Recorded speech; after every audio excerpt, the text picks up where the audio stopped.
Hey family, it's Marv. One rep at a time. We're going to do an exercise tutorial for a one-arm landmine row. This is going to be more of a traditional one-arm landmine row as opposed to a meadows row, which is another exercise for another day. Now with all of our exercise tutorial videos, I highly encourage you to watch it at least once. I'm going to go over the setup, coaching points, tips, tricks, mental cues, whatever the heck you want to call them, and until you feel confident and competent on your own doing this, we could do your first few warm-up or working sets of meat in your ear, so to speak. So a landmine is essentially where you have a barbell and it's anchored. So most gyms have landmine setups. If you're somebody who's gym who doesn't, you just find a barbell in a corner. If you're somebody who's at home, a barbell in a corner. Again, however you're doing this inside, I highly encourage you to wrap that end of the barbell in whatever corner of the house you're using with a towel so it just doesn't destroy the paint on the walls. But that's all a landmine is, right? So I have a landmine set up in here. They're really common in gyms. If your gym doesn't have one, boo on them, just find a free barbell and put it in a corner. And then you're also gonna need, obviously, weight plates and then a handle. Now the handle is really gonna matter a big deal. So this is the nylon D handle I'm using. And it needs to be to where the handle part is resting on the weight. So as I put in position, a picture's coming up on your screen so you can see what I'm talking about. So it has to be, so I could add tension and press with the handle back against the weight plate. Now, before I get over execution of any sort of row, what is the difference between this and a traditional one-arm dumbbell row? And by the way, I will include the link down below for our one-arm dumbbell row tutorial. But the biggest difference is because I'm in a landmine, okay, and the fulcrum is there, and I'm using a handle, I could have continuous tension on the lat in this bottom position because I could push or pull, not push, pull back towards the anchor point of the landmine or the barbell as opposed to traditional one-arm dumbbell row. So in a traditional one-arm dumbbell row, gravity's merely pulling down, so my lat is stretched, but it's not really under contraction. When I get this in the correct position, in the bottom, right here, it's stretched, but I'm also pulling backwards, so I'm getting that lat to fire. Okay, it's almost as if, you know, that whole squeeze oranges on your armpit cue before you deadlift or rack pull, same type of idea. By pulling back there, I'm getting my lat to fire while it's getting stretched. Okay, and stretched under load, which it is a load, not a traditional stretch under load, but it is a load, and the muscle's getting stretched, it does create a little extra tissue damage. You could probably feel it more, right? Get a little bit more of a burn to connect to it, because a lot of people have a hard time connecting to their lat, so this is a great exercise. Now, before we get into setup, right, because I kind of just went really quickly into the position, remember, when we row, I'm gonna get real close. Sternum has to be up. My sternum dips down, my shoulders roll forward, takes tension off of the lats, puts it on the shoulder. That's also not a very good position for your shoulder, so sternum always has to be up, right? We focus on the elbow, not so much on the hand. Pull the elbow down, back, and then around, because our lat's main job is to bring the arm down and behind you, or more specifically, bring the elbow down, elbow behind. So when we're pulling, sternum is up, I focus on the elbow, I pull back towards my hip, and then slightly around my body. So even though you can see there's not much movement behind my body, that inward force is what we want to fully engage the lat and get in that shortened position.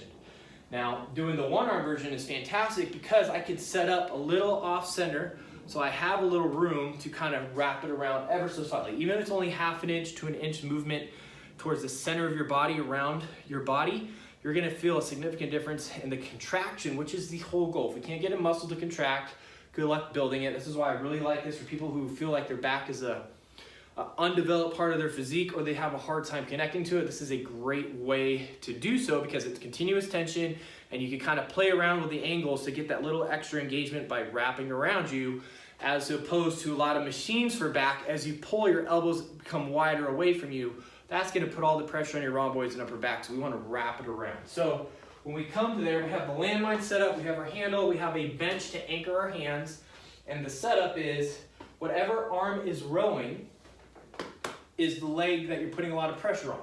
Okay, I used to coach it like this. I used to do it like this, even on a bench.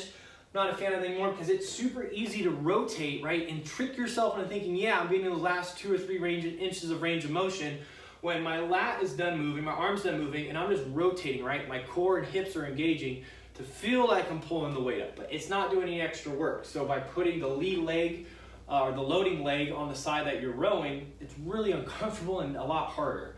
So we're gonna have the bench, and remember, the more upright I am, the higher up my back the emphasis comes. The closer I am to parallel to the floor, the lower down it comes to hit those lats. It's just like a bench, right? Incline bench, in theory, hits your upper chest. Flat bench, hits your lower chest, so on and so forth. So we come here. Now, I like to have the bench a little offset so I can get a little extra wrapping around. So the bench is a little bit to my right, since I'm using the left side, and you would just simply move it real quickly for the other arm. Okay, so you get this in position. Make sure that handle is resting against the weight plate so I can add that continuous tension element. Stand nice and tall.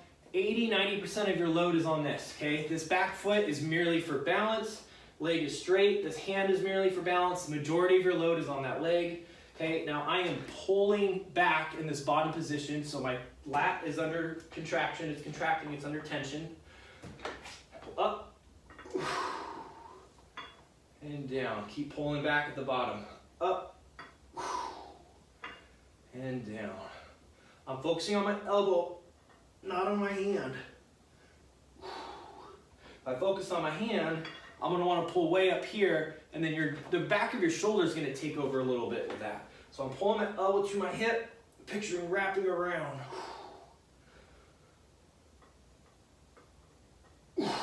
Okay, this is a tempo, unless I specifically note if you're a client, I give you a routine that I want you to follow. Notice it's slow and controlled. I'm pausing in the bottom position, continuous tension. I'm coming up, I'm squeezing. Breathing, you have two options. This is your traditional breathing, so you breathe in, exhale as you contract it. Or if you personally like, take a deep breath in, brace, up, breathe out. Gulp in, brace, breathe out. Again, the most important thing is to make sure you're not overly rotating. You're getting a full stretch while pulling back to keep continuous tension on, and then get that elbow up to your hip. Okay, don't merely think, if I pull up to my chest, which is really hard to do the landmine, if I pull up to my chest, my bicep is heavily engaged. If I pull my elbow to my hip, yes, the bicep's still gonna work, but it's gonna be less than the lat, so the lat will take over, get more work, and it's focused on the contraction, okay? So as soon as you feel tension comes off the lats, so I'm just gonna grab it with my hand, which isn't as efficient, right? I like the handle because I can't really add, I mean, I could pull down on it, but I really like the handle personally. But if I feel right here, my lats are working, oh, I don't really feel it in my lats anymore, then you've gone too high. So that's gonna be different for different people. Okay, so as soon as you feel the tension, and my lat is this right here, as soon as you feel the tension off of there and you feel it in your upper back, it means you've pulled the weight up too far. So everybody's gonna be different of how far you pull it up. I want you to constantly feel it. If you're doing it correctly, you should feel it burn. So that is how we're gonna do this exercise. Let's go ahead and do that first few warm-up or working sets together. Okay, family, so let's go ahead and go through those first few warm-up working sets together, and it kind of just spurred my mind. If you're somebody who's working out at home and you don't have access to a handle, yes, you could just grab the bar and be pulling back because the weight's not going anywhere. It's fine. Just, I personally like to use a handle. I feel like I get a little bit better contraction and range of motion. But again, it's all going to be personal preference. So play around with both. If you want to just grab the bar just by itself, fine. If you want to use a handle like I do, how I typically teach it, then go for it. Whatever works best for you. So we're going to get the handle in position. Okay, I have my bench. Remember, we're going to use the left arm, so my left leg is loaded. Okay, it's right below my hip. Okay, 80 to 90% of the weight is on there. My back right foot is pretty much on the tiptoes just for balance. My right hand is just to stabilize and balance as well, but majority of my weight is on that left leg. Okay, we're going to take a breath in. We'll do the regular power breathing. So get a good stretch. You're pulling back. Okay, pull your hand down, up, breathe out, wrap that elbow around, control it down. In the bottom position, you're pulling your hand backwards. Keep that tension on the lat, big stretch, up, elbow up to your hip, reverse hug, control it down. Breath in, up, squeeze, squeeze, squeeze, reverse hug. Good, we're getting that shoulder blade to move. We're not letting the shoulder roll forward. Keep that tension in the bottom position. Pull down, pull the elbow back around your body.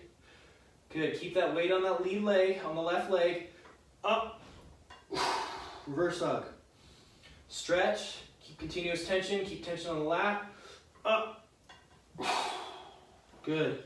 Remember, everybody's gonna have a different stopping point. Up, reverse hug, reverse hug. Good, do not let that shoulder roll forward. Keep the sternum pointed up. Up. Good, control it down. 2 more, continuous tension, pull back, okay, pull the elbow up to your hip, reverse hug. Big stretch, last one, up to your hip, reverse hug. Control it down. There we go, family. That's how I want you to do the one-arm landmine row with continuous tension, 1 rep at a time. What's up, family? First and foremost, thanks for watching this video in its entirety. Now, if you can see in the title, bonus unlisted video, what does that mean? So we have a bunch of videos that are public, right, trying to share my experience and knowledge with fitness, right? Because I wish I had a resource such as this channel when I was first trying to work out, because I didn't work out the wrong way for a very long time, which led to a lot of big mistakes. So I have a lot of obviously public videos because I'm altruistic to a fault, but I want to give back. But then we also have these unlisted videos for clients only.